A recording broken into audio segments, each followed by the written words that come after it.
Partons explorer Saint-Bertrand de Comminges, situé en région Occitanie.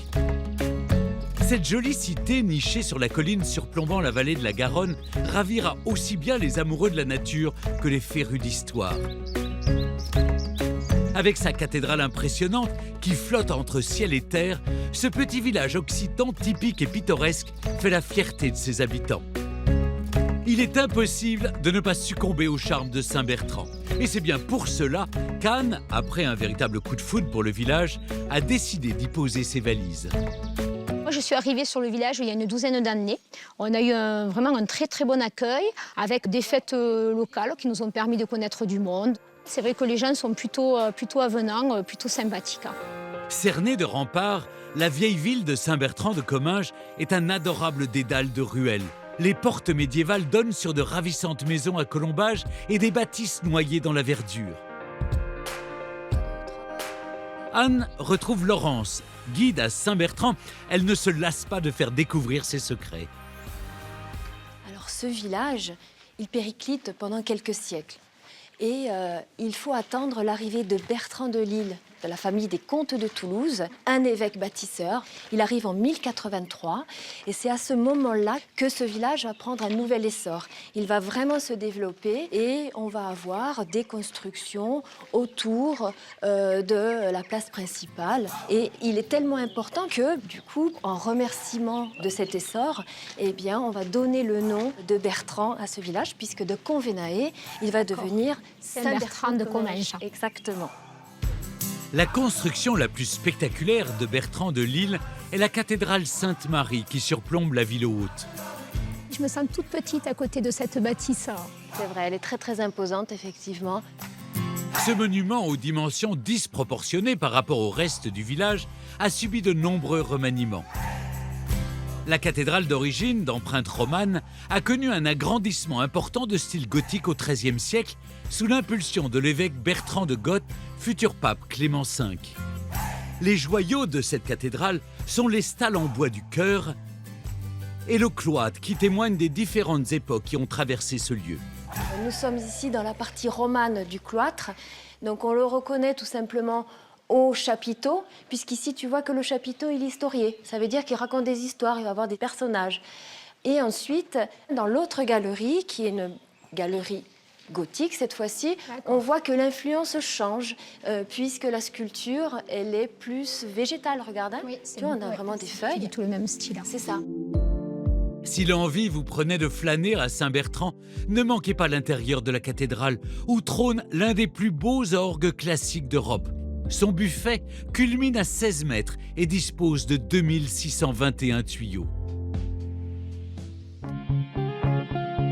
Quittons la ville haute et ses accents médiévaux pour remonter le temps, car l'histoire de Saint-Bertrand de Comminges trouve ses racines dans l'Antiquité. Au pied du village subsistent encore les ruines d'une cité gallo-romaine qui fut en son temps une capitale d'importance. Vous avez sous les yeux rien de moins qu'un temple, un forum, un théâtre et un marché. Aujourd'hui, il n'est pas rare d'y croiser Tristan, un jeune berger qui y fait paître ses brebis. Salut Tristan. Salut. Ça y est, tu es redescendu sur les ruines, hein? Oui. Comment ça t'est venu cette idée de devenir berger? J'ai toujours vu des bergers traverser le village. Il y a une époque, ils passaient 3 troupeaux par jour devant mon portail. Alors, Dans le village. Ouais, ça m'a inspiré, oui. Pourquoi tu les amènes ici, tes brebis? Eh ben, je les amène pour les faire manger, entretenir un peu les vestiges romains. Et en fait, il y a une ressource ici qui va être gâchée, qui va être simplement tondue. Et je trouve ça plus intéressant de faire vivre des brebis avec cette herbe. Au travers de traditions ancestrales, Saint-Bertrand a su conserver une authenticité où la ruralité côtoie le patrimoine. Soucieux du bien-être de ses brebis et de la planète, Tristan met un point d'honneur à nourrir son troupeau exclusivement d'herbes fraîches et sauvages. C'est des brebis heureuses. Hein. Ouais, ben j'espère. On va essayer de les faire démarrer parce qu'elles sont un peu endormies. Yay! Yay! Yay! Et...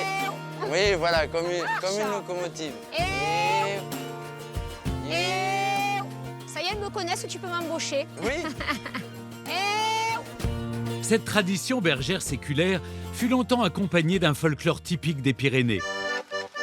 En déambulant dans les rues de Saint-Bertrand, vous aurez peut-être la chance d'assister à la résurgence de ces danses populaires.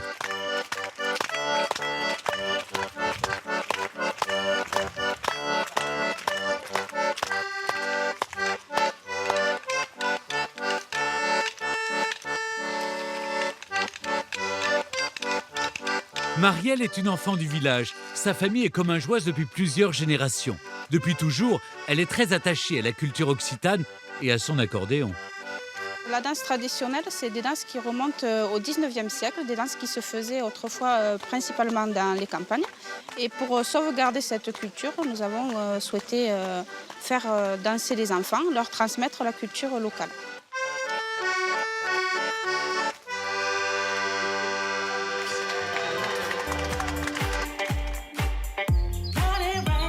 Si vous passez à Saint-Bertrand-de-Comminges, laissez-vous éblouir par l'impressionnante cathédrale Sainte-Marie.